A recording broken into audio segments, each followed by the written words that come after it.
Fala, turma!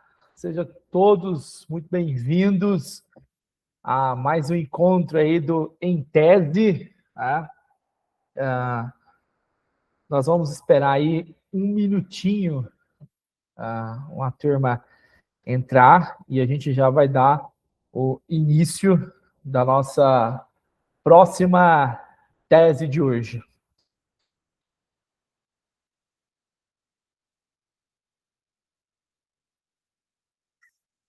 Bom, turma, semana aí que antecede o carnaval, né?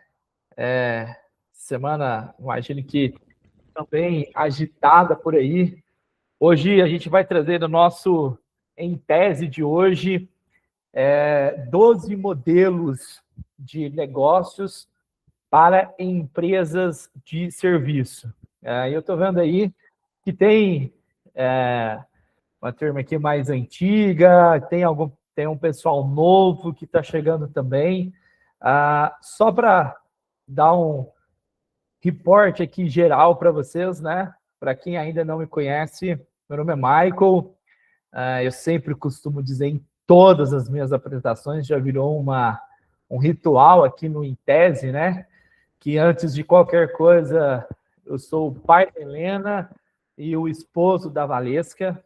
Faço parte da Arete Negócios e Patrimônios. Estou aí há quase 10 anos utilizando o design como uma ferramenta de modelar e desenvolver estratégias para negócios. Bom, para quem ainda não participou, está participando pela primeira vez, a sua primeira vez aqui no Intese, tem algumas pessoas aqui que tá de forma assídua com a gente, né? O Intese, ele nasceu de uma provocação do meu time. Ano passado, meu time virou para mim e disse: Michael, como que a gente pode combater as fórmulas existentes dentro do mercado, essas promessas rápidas, esses atalhos mirabolantes, né? E eu disse para eles: olha, o melhor formato da gente fazer isso é trazendo um conteúdo de relevância para os empreendedores. Então, se você está aqui pela primeira vez, saiba que a gente não vai trazer nenhuma fórmula rápida para você, muito menos uma promessa. O que a gente quer trazer aqui é estrutura, é trazer modelos de decisões e, de forma assídua, a gente buscar uma evolução aí constante.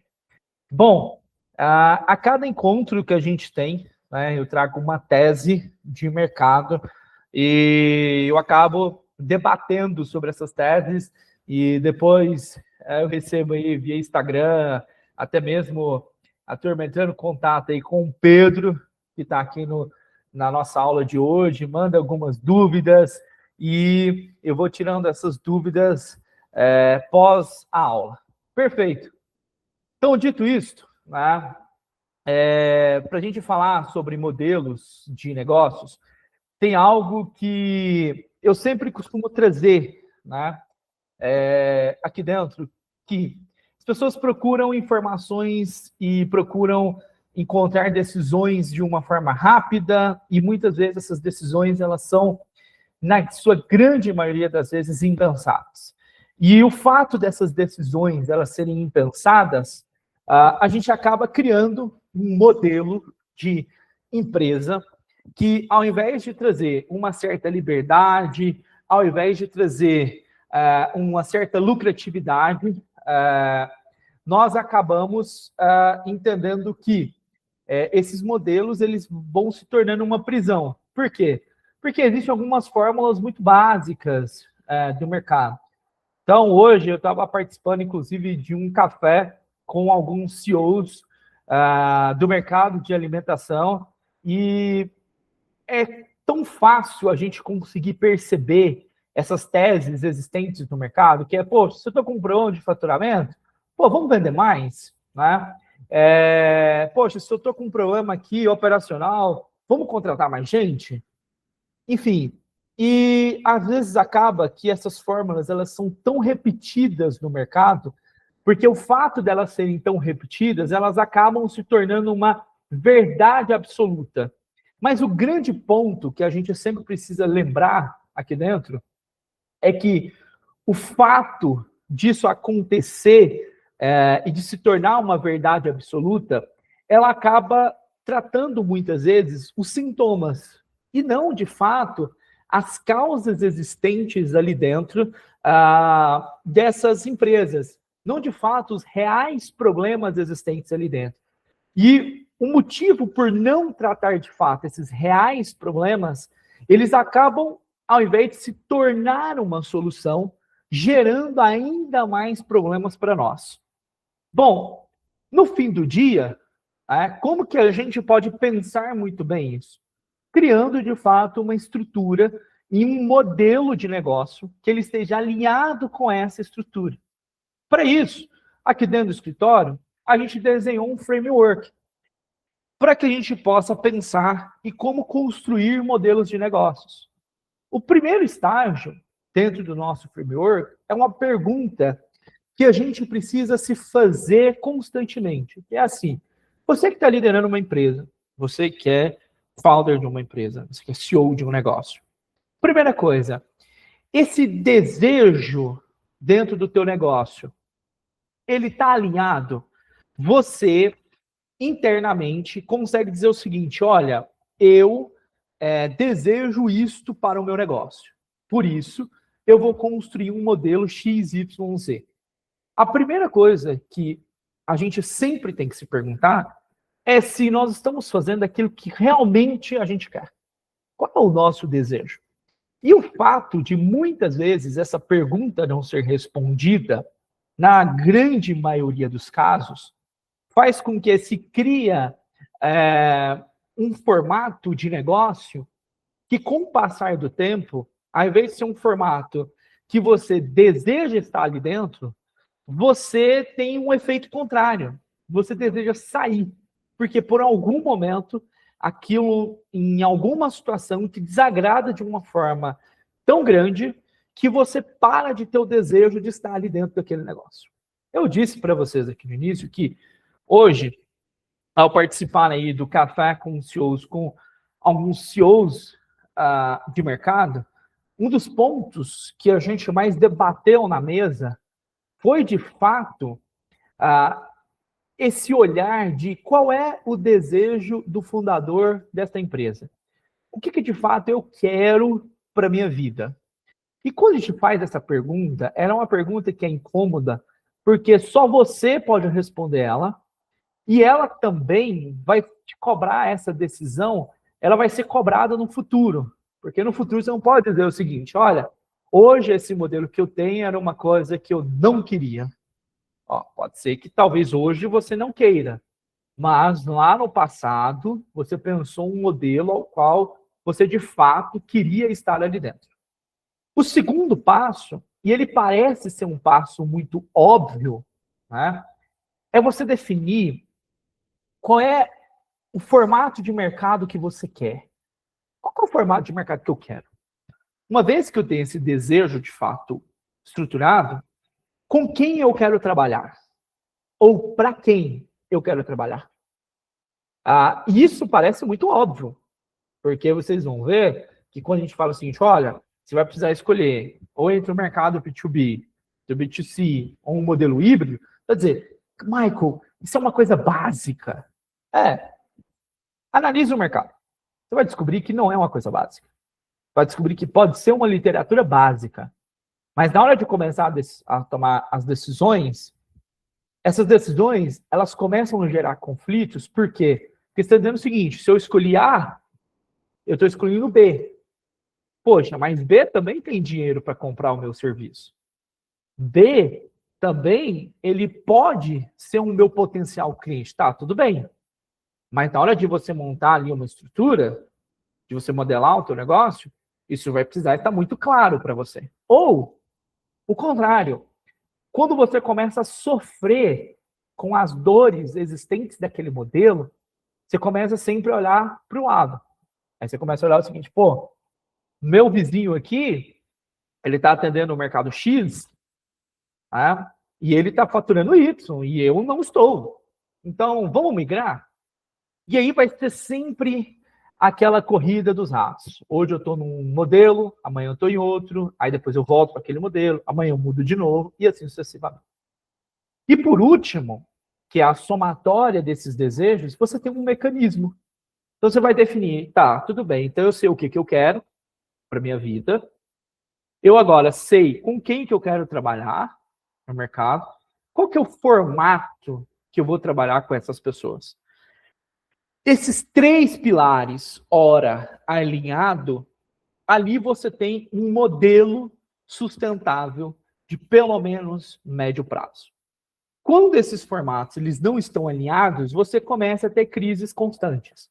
Ah, não, esse daqui é um formato que eu não queria. Ah, não, esse daqui é um público que eu não queria. E assim sucessivamente. Quando a gente pensa nisso, você precisa começar a pensar o seguinte, tá, então vamos lá. Para a gente falar, né, vai existir basicamente 2 grandes mercados. Eu vou ter um mercado que ou eu vou vender para empresas ou eu vou vender para pessoa física. O grande problema, quando a gente pensa nisso, certo? É que no fim do dia, tá? Parece ser uma decisão muito óbvia pra gente. Cara, ou eu escolho B2B ou eu escolho B2C. Meu Deus, Michael, isso uma criança lá no YouTube tá ensinando sobre isso. Pois bem, o problema não é você saber que existem esses 2 mercados. O problema é você saber o problema existente nesses mercados. Então, vamos a exemplos disso?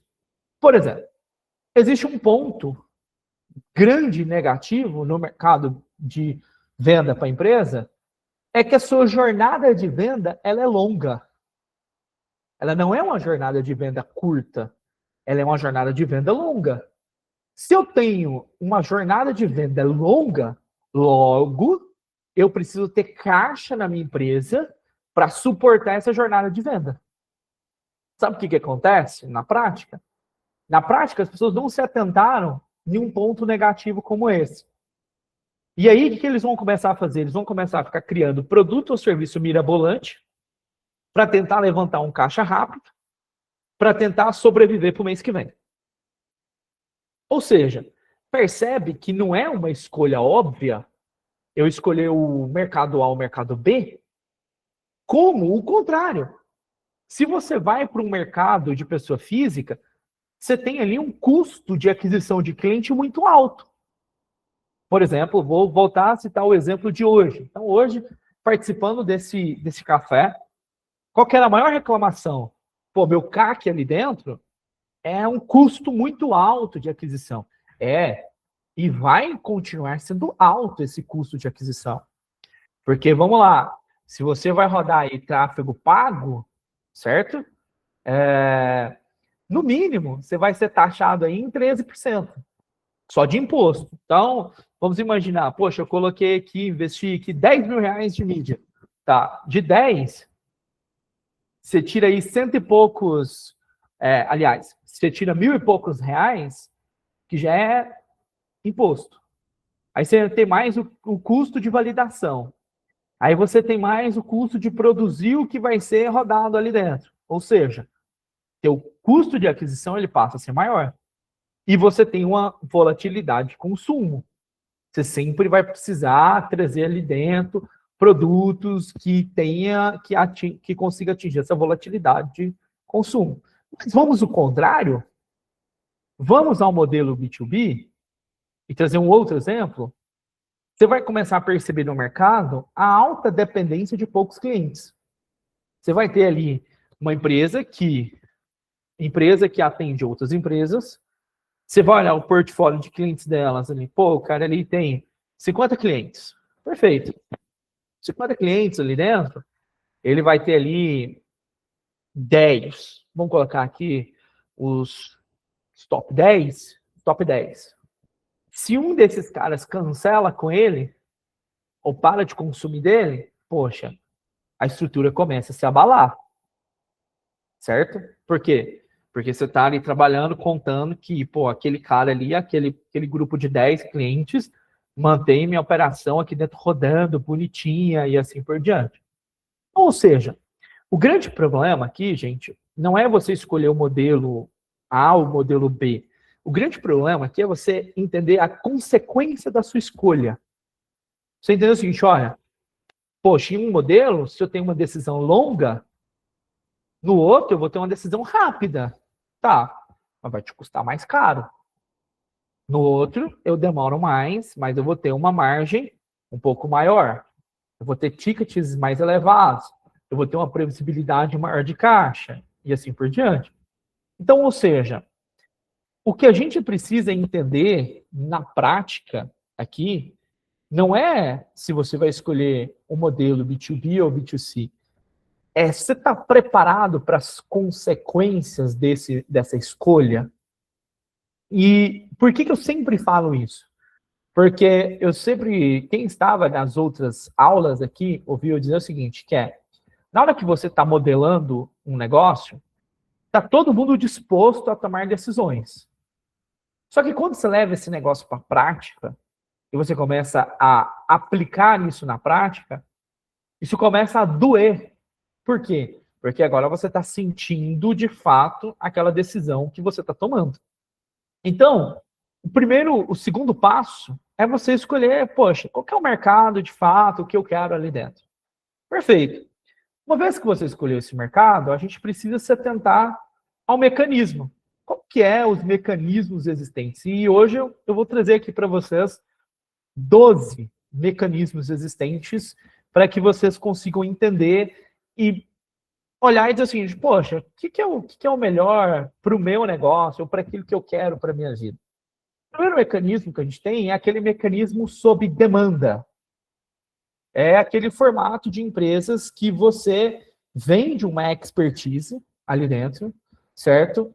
Então, você vende algum tipo de projeto ali, mas você está atuando de acordo com a urgência daquele mercado, certo? Então é assim, pô, o cliente dali gritou, você está pronto para atender ele. Você tem um formato e um modelo para você atender. Qual que é o ponto positivo nisso daqui? É que você pode ter margens altas, concordam? Que é, poxa, se eu estou vendendo algo que é urgência, aquilo está sangrando no meu cliente, ele precisa de resolver algo rápido e eu consigo atender essa demanda com qualidade, certo? Então, eu consigo ter uma margem um pouco maior. Só que qual que é o problema? O problema aqui é que você vai ter uma receita imprevisível. Porque hoje pode estar dando um pico do mercado, amanhã nem tanto. Tá? Ou seja, e você também depende de uma execução direta. Eu tenho que entregar para receber, certo? Então, esse é um modelo que é um modelo sob demanda. Mas você pode produtizar o seu serviço. Mike, o que é produtizar o seu serviço? É você transformar o seu serviço em um produto replicável. Então, isso significa o quê? Significa o seguinte, olha, eu vou ter um escopo fixo, eu vou ter um preço já pré-estabelecido. Uma vez que eu tenho esse escopo fixo, eu vou ter prazo. Então, eu sei em quanto tempo que eu consigo entregar, certo? E você vai precisar tornar aquilo que, ora, é intangível em algo tangível. Então, o que você vai entregar ali dentro? É uma ferramenta? Não é uma ferramenta? Enfim, esse modelo, ele tem uma venda um pouco mais rápida. Por quê? Porque está materializado aquilo que você entrega. Você não precisa ficar explicando muito a sua entrega ali dentro, certo? E você tem um formato de operação já um pouco padronizado, certo? Porém, se eu tenho um formato de operação padronizado, qual que é o ponto negativo frente, por exemplo, ao modelo de demanda? É que você vai ter uma baixa flexibilidade.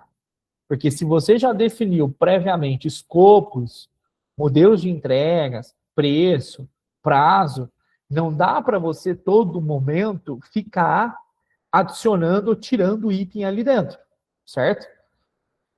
Então não dá para ficar personalizando. Esse modelo é um modelo que está sendo começado a utilizar muito no mercado de serviço, que é você produtizar esses serviços. Qual que é o problema? O problema é, na hora de vender na prática, o que as pessoas geralmente fazem? Elas vão começando a fazer o que a gente chama de penduricalhos. Então, elas vão adicionando itens ali dentro que, ora, não estava naquele escopo. E aí, aonde mora a consequência dessa ação? Na sua operação. A operação não estava pronta para aqueles itens que foram adicionados. E é a hora que você começa a ter impasses ali dentro. Mas a gente tem um modelo que eu costumo dizer que é um modelo FII. Ou seja, é aquele modelo que você ganha de forma recorrente, certo? Então, pô, o cliente vai ali te pagar sobre o sucesso que você teve naquela jornada, certo? Porém, o que você tem aqui de ponto positivo? Você tem um potencial lucro, de fato, certo? Mas você tem um alto risco de trabalhar e não receber. Por quê? Porque você está trocando o seu serviço pelo ganho daquele cliente. Ou seja, quanto mais o meu cliente vai performando, mais eu vou ganhando com ele. Então, poxa, se eu tirei a empresa de 0 para 1, eu ganho sobre esse percentual. Qual que é o problema? O problema é que muitas vezes você não controla as decisões do outro lado. Então, às vezes, esse modelo ele não para de pé. Seu risco aqui dentro ele passa a ser muito alto. E isso tem que ser muito bem alinhado. Você vai ter um potencial de ganho maior? Vai, porque quem não quer receber essa proposta? Né? Se a pessoa bate na sua porta e fala o seguinte, eu quero trabalhar contigo pelo lucro do teu negócio. Perfeito. Então eu vou ganhar sobre o que você ganha. Ótimo. Todo mundo quer esse modelo. Mas o grande ponto aqui é o risco. Será que essa pessoa do outro lado, ela vai cumprir de fato tudo que foi alinhado ali dentro, tudo que foi acordado? Será que ela não vai mudar de ideia no meio do caminho? Será que ela não vai mudar de modelo de negócio no meio do caminho? Você tem todos esses riscos. Então você depende muito da governança do teu cliente. Você vai precisar ter isso muito bem estabelecido, mas isso te traz ganhos bem maiores. Então aqui a gente tem 3 modelos. Vamos para mais 3 modelos. Vamos entender que, Marco, sob demanda para mim não dá certo, produtizar um serviço não é legal, porque eu estou engessando parte da minha operação ali dentro, trabalhar sobre o rendimento desse cliente, sobre a lucratividade desse cliente é um risco muito grande. Você tem um modelo de recorrência, que em alguns lugares a gente vai chamar de modelo de assinatura, que é todo mês aquele cliente vai te pagar um valor fixo para você, em troca de um serviço que você vai estar fazendo para ele. Então, existe um ponto positivo? Existe. Você cria ali uma inércia produtiva, quer dizer, você consegue ter uma previsibilidade maior de entrada dentro da tua empresa, certo? Mas, qual que é o problema? O problema é, para que esse sujeito continue te pagando todo mês, você tem que ter 2 coisas. Ou você precisa ter sempre algo novo para levar para ele, para evitar o cancelamento, ou você precisa, de fato, ter uma demanda que exige um trabalho recorrente. Então, por exemplo, um BPO financeiro. Um BPO financeiro, ele pode trabalhar por uma recorrência. Por quê? Porque ele tem demanda. Todo mês tem conta para pagar, conta para receber. Ele tem demanda. Mas, e se eu contratar, então, uma consultoria de inovação? Todo mês ela pode levar algo novo para aquele cliente, evitando o cancelamento. Então, qual que é o perigo aqui dentro? O perigo aqui dentro é que, se você não tem o que entregar para esse cliente todo mês, teu LTV vai ser baixo. E se você tem um LTV baixo, você vai estar trabalhando não sobre um modelo de recorrência, mas sobre um modelo de aquisição. Entende os problemas existentes aqui dentro? Mas eu posso ter um segundo modelo, que é não, Michael. A gente aqui dentro vai trabalhar com altos tickets, certo? A gente vai trabalhar com altos tickets, a gente vai trabalhar com exclusividade e a gente vai focar na alta performance, certo? Tá, tudo bem. A pergunta que você tem que se fazer aqui é a seguinte, tá, o cliente que vai comprar algo premium, ele não está comprando só pelo tempo que ele está economizando, por você estar desenvolvendo algo para ele. Ele está comprando também capital intelectual, ele está comprando acesso, e ele precisa ter uma jornada de uma certa forma de mudança aqui dentro. Qual que é a pergunta que você precisa se fazer? Poxa, a minha empresa tem condições de entregar capital intelectual aqui dentro? Eu tenho gente com conhecimento suficiente que vai conseguir agregar a vida do meu cliente, eu vou conseguir gerar acessos para esse cliente, e mais do que isso, eu ainda consigo gerar uma certa mudança ali dentro, uma certa transformação em um tempo menor. Tá, se você consegue fazer isso, talvez o melhor modelo para você seja um modelo premium ali dentro, certo? Só que, qual que é o benefício disso? Você tem tickets elevados. Então, você está conversando com uma fatia bem pequena do mercado, certo? Qual que é o contraponto disso? Você não pode errar muito ali dentro. Você tem que ter uma boa experiência, você não pode errar no óbvio, e você sempre vai ter pressão por resultado. Porque esse cara tá ali, ele tá entendendo o seguinte, olha, se eu tô lidando com um time que tem uma alta capacidade intelectual, então eles conseguem pensar muito melhor do que eu, se esses caras conseguem me dar acesso no mercado, olha, então eu consigo gerar mais resultado. Então eu preciso de mais resultado. Então, esse cara vai querer mais resultado num espaço de tempo menor e ele não vai tolerar erros básicos. Os erros básicos não vão ser tolerados ali dentro. Mas vamos imaginar que você fala o seguinte, Michael, eu não quero um modelo de recorrência porque, poxa, não é todo mês que eu tenho um entregável relevante ali para o meu cliente que não justifique o não cancelamento. Eu não quero um modelo tão premium assim. Tá, você pode licenciar seu conhecimento. Então, você pode monetizar a sua propriedade intelectual ali dentro. Então, dizer, poxa, então eu consigo monetizar a propriedade intelectual? Sim, você consegue monetizar ela, desde que você tenha um método muito bem estruturado ali dentro. Não, Michael, eu tenho aqui um método muito bem estruturado. Tá, você vai ter uma escala infinita, certo? Mas você vai ter que tomar alguns cuidados. O teu modelo realmente ele é validado no mercado?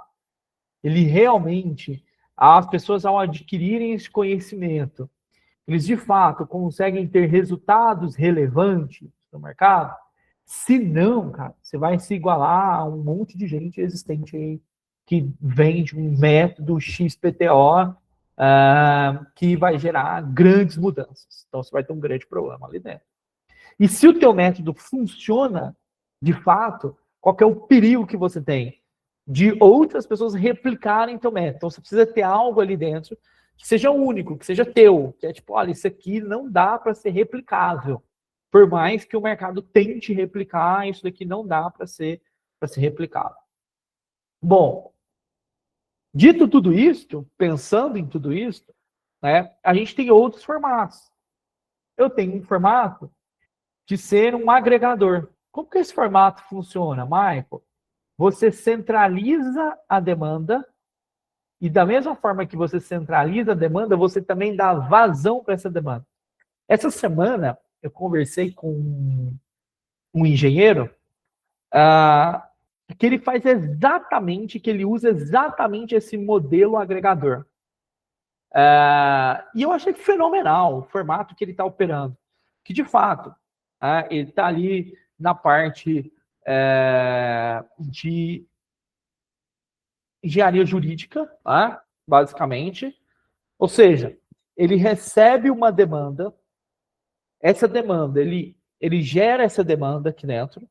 Uma vez que ele está gerando essa demanda, ele agora dá vazão para ela numa outra ponta. Então, ele tem um grupo de profissionais que ele envia essa demanda. Ou seja, ele vai criando um ciclo. Então, de cá, ele tem gente que gera demanda, Do outro lado, ele tem gente que absorve essa demanda. Isso é o que a gente chama de modelo agregador, certo? Qual que é o problema? O problema é que conforme você vai crescendo isso, se você não tiver um mecanismo de gestão robusto, você perde o controle. Você não sabe de onde veio a demanda e nem para onde ela foi. E esse é um grande problema. Esse é um problema gigantesco. Então, esse modelo agregador é um modelo que está sendo utilizado, inclusive, de uma forma significativa no mercado. Eu tenho pessoas ali que ela, de um lado, está gerando muita demanda, de outro lado, ela está trazendo profissionais que ela consegue passar essa demanda. Uma vez que ela passa essa demanda, ela ganha de cá por onde ela está gerando, de cá por quem tem operacionalizando. Ou seja, ela ganha por ser essa ponte aqui dentro. Isso é um modelo muito utilizado no mercado. E na minha conversa com ele, eu disse foi essa semana, mas foi semana passada, inclusive acho que foi quinta ou sexta-feira, que eu reuni com esse engenheiro. Ele já estava com uma demanda robusta, com um volume significativo, e ele conseguia dar uma vazão significativa para essa demanda. Mas ele tinha um controle, ele tinha um formato de gestão extremamente qualificado. E esse formato ele conseguia monitorar exatamente de onde vinha e para onde estava indo essa demanda, certo? Mas você pode ter também um mercado de curadoria, que basicamente você está sendo ali um intermediário em transações.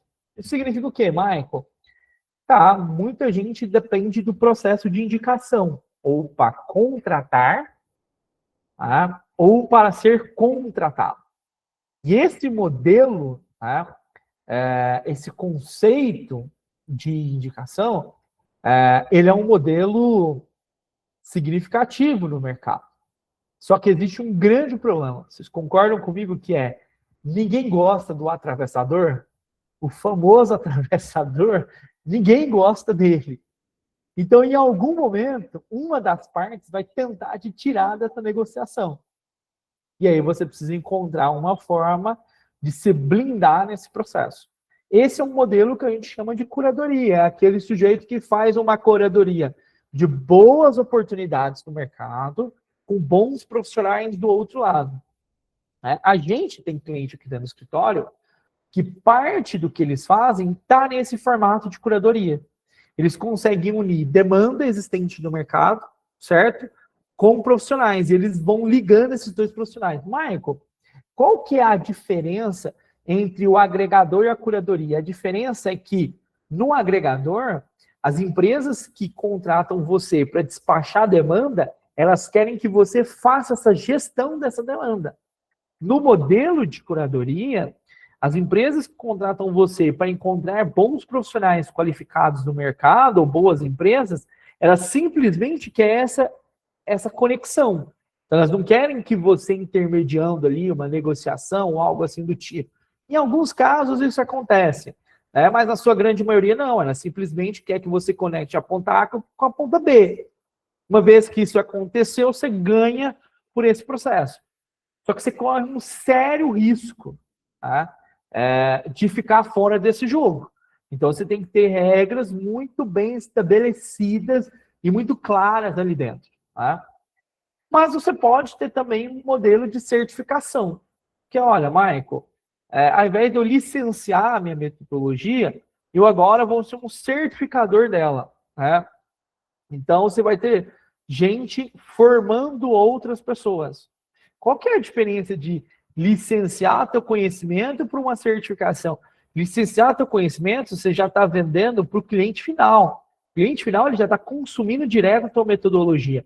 Na certificação, não. Aqui eu estou certificando uma série de outros profissionais que estão abaixo de mim, e por certificar esses profissionais que estão abaixo de mim, eu ganho não só pela certificação, mas pelos negócios gerados por eles aqui também. Então, esse licenciamento de certificação, ele é um pouco diferente do licenciamento de metodologia.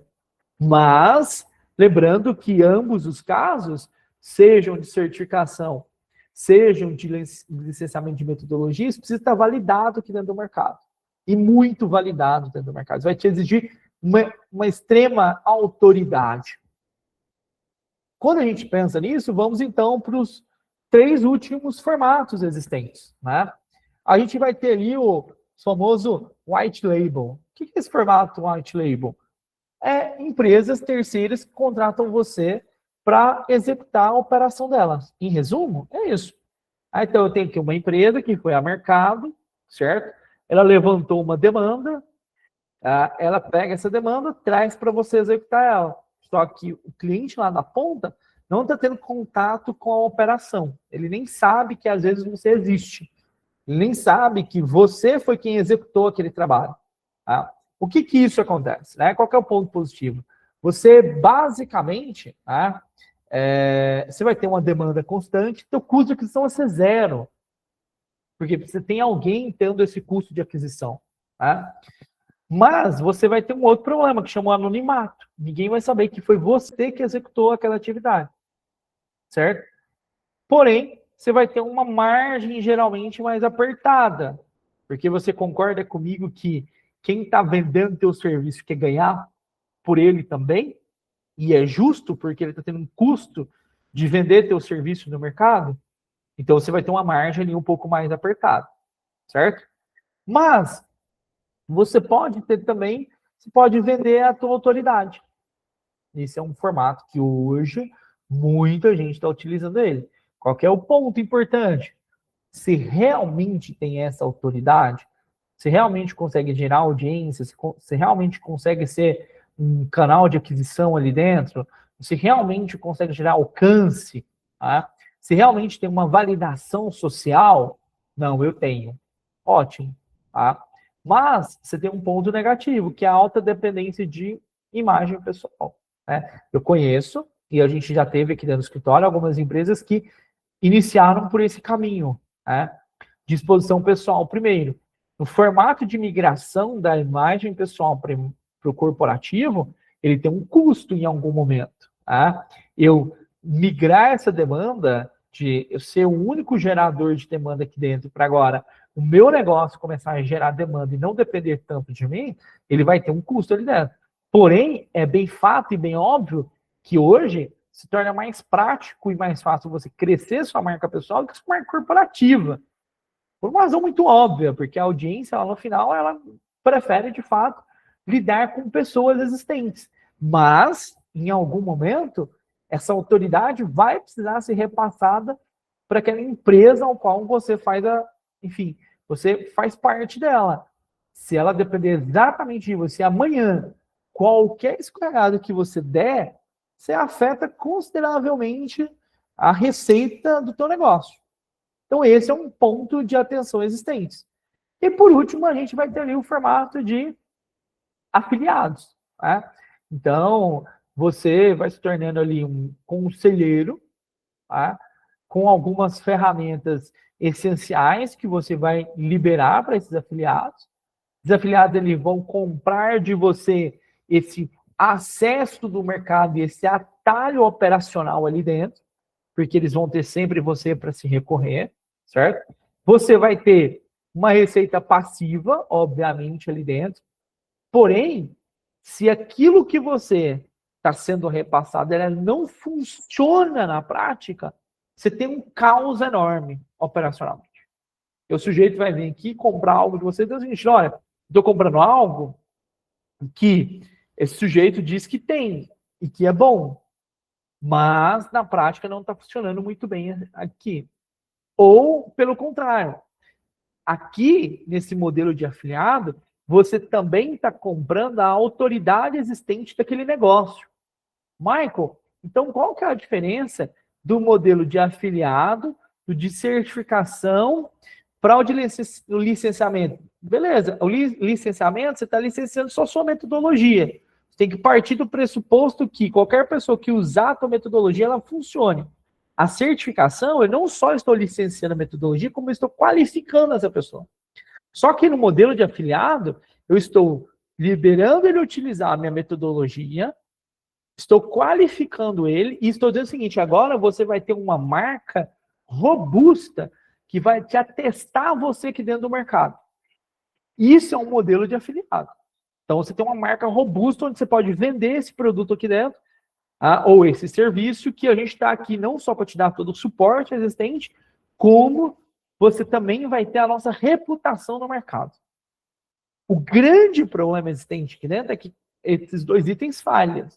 Eles não têm boas reputações no mercado e muitas vezes eles não têm esse suporte de fato para dar.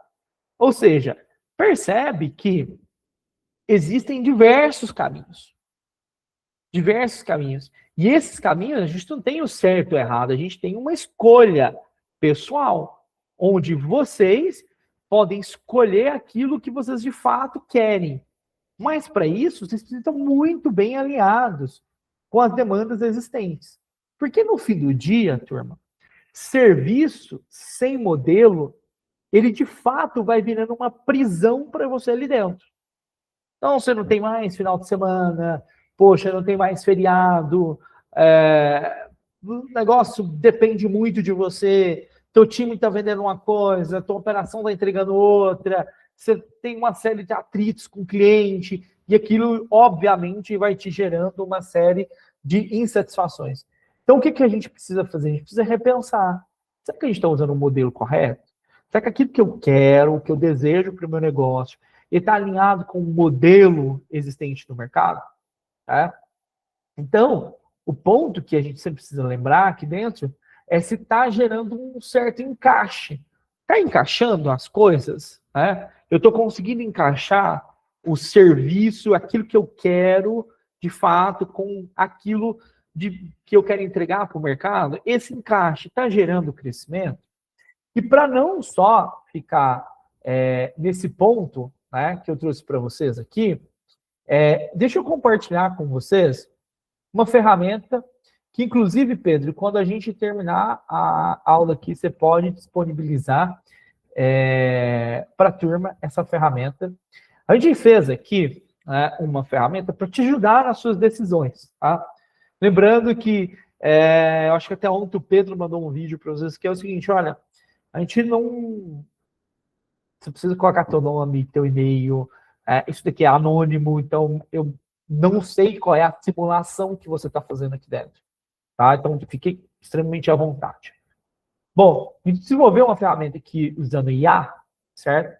Que é o seguinte, você vai vir aqui e vai fazer um diagnóstico. Então, você vai dizer o seguinte, Michael, qual que é a minha área de atuação? Vamos imaginar aqui o seguinte, que a minha área de atuação é serviço, correto? Quando a gente pensa nesse formato, que a minha área de atuação é serviço, você vai descrever aqui, por exemplo, assessoria de estruturação de negócios. Pronto, você não precisa descrever muitas coisas. Pode descrever algum item aqui sobre o teu negócio para a IA, ela ter um contexto, basicamente, sobre o que é a tua empresa.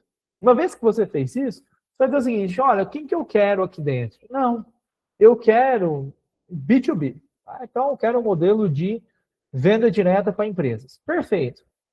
Aqui, ela vai te fazer uma pergunta para você, que é assim, o que você busca hoje?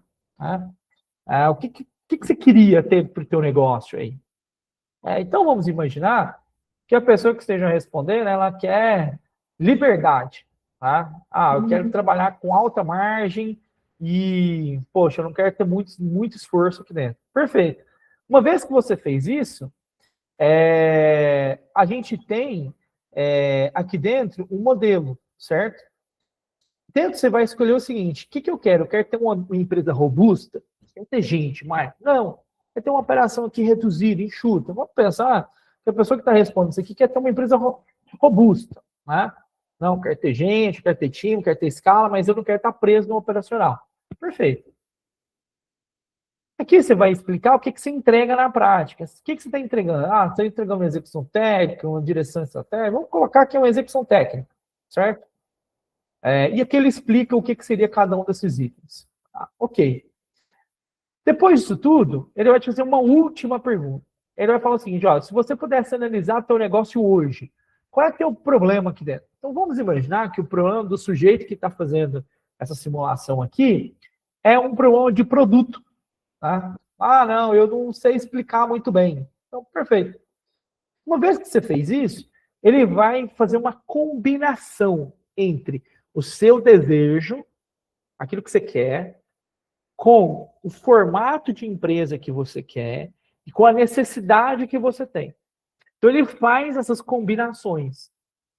Ele vai fazer uma combinação e falar, olha, Michael, o que você está querendo, então, talvez o sob demanda pode funcionar. Você quer vender, então, a sua expertise ali dentro, poxa, você quer ter ali dentro um cliente que pode definir o teu escopo e assim por diante. E aí ele vai mostrar o seguinte, ó, você tem uma margem alta, porque lá atrás eu falei, olha, eu quero margens altas, né? Então ele escolheu, obviamente, um modelo que tinha margens altas. Mas ele também está me dando aqui os pontos negativos existentes, certo? Então, lá atrás, o que eu falei para ele? Eu falei que eu queria margem alta, eu não queria ter um volume tão muito alto, mas eu queria ter um ticket alto, certo? Bom, acho que, se eu não me engano, foi esses itens que eu disse para ele. Perfeito. Quando eu disse tudo isso, ele gerou, então, essa combinação. Ele falou, acho que um modelo sob demanda talvez seja um modelo legal para você, certo? Só que o que eu expliquei para ele? Eu falei, olha, eu disse que meu cliente não entendia muito bem o que eu estava fazendo. E aí ele me resultou o seguinte, eu acho que você precisa, então, estruturar um produto. O teu produto não está muito claro, certo? E aí você pode fazer quantas vezes você quiser um diagnóstico. Não, então agora eu vou fazer outra simulação. Vou colocar outros fatores aqui dentro. Enfim, pessoal, o Pedro vai liberar para vocês, então quem desejar ter acesso a essa ferramenta, só mandar um oi no privado do Pedro aí, tá? Vai funcionar da mesma forma como a gente faz com os slides. Então, você pode simplesmente mandar um oi aí no privado do Pedro, que ele te encaminha para você, tá bom? Michael, por que eu tenho que... Pedro, para a gente não ficar enchendo o grupo, tá? Com uma quantidade grande de mensagens ou de informações ali dentro. Então, pessoal, o nosso encontro de hoje, de fato, foi a gente falar sobre aí 12 modelos de negócios. Então, como eu disse, não existe certo nem errado. Existe aquilo que você quer para a sua vida e para o teu negócio, tá? O nosso próximo encontro, semana que vem, terça-feira, terça de carnaval, né? Eu sempre costumo dizer para os meninos aqui dentro do escritório que é assim, é muito importante você ser mega produtivo, mas também é muito importante você descansar para ser mega produtivo. Então, a gente também é um pouco a favor do descanso. Acho que você precisa ter um descanso para sua cabeça funcionar melhor, para o corpo funcionar melhor e assim por diante. Então, semana que vem, na terça, como é terça de carnaval, feriado, então a gente não tem o nosso encontro do Intese. Nosso próximo encontro vai ser dia 24, certo? E aí a gente vai falar sobre as 3 jornadas básicas que qualquer negócio precisa ter. Então, uma vez que você definiu o teu produto, a gente olhar para as aulas que a gente já teve. A gente teve uma aula de produto, a gente teve já matriz de produto, que foi a aula do dia 2. No dia 10, que é hoje, nós estamos tendo sobre os modelos. E no dia 24, a gente vai ter sobre jornada. Essas 4 aulas, se você aplicar o conhecimento dessas 4 aulas, basicamente você já tem um modelo de negócio 100% estruturado ali dentro. 100% estruturado. Então, na próxima aula nossa, a gente vai falar sobre as nossas jornadas. Perfeito, turma. Muito obrigado. Mais uma vez, quem está participando, tá? Vou deixar mais uma vez aqui o meu Instagram. Tá lá, michael.douglas. Dúvidas vocês podem encaminhar lá, tá? Quando não sou eu respondendo, é o meu time, tá bom? E o Instagram do escritório, aret.negócios, fiquem à vontade também, pode encaminhar as dúvidas. E lá no grupo tem meu contato, tem contato do Pedro, então fiquem à vontade. Espero vocês aí na nossa próxima tese, tá bom? Para a gente falar aí sobre as 3 jornadas que toda empresa precisa ter e quase nenhuma consegue fazer a integração dessas 13 jornadas. Então, obrigado, turma. Obrigado por mais uma vez vocês estarem com a gente e vamos compartilhar aí esse movimento e a gente ter cada vez mais pessoas aqui junto conosco. Como eu disse inicialmente, a gente está aqui para entregar um conhecimento e um conteúdo que a gente aplica dentro do escritório, sem nenhum tipo de fórmula. A gente acredita no processo construtivo, construindo que a gente consegue ter algo robusto e sólido com o tempo. Então, muito obrigado, pessoal. Aguardo vocês aí na nossa próxima aula.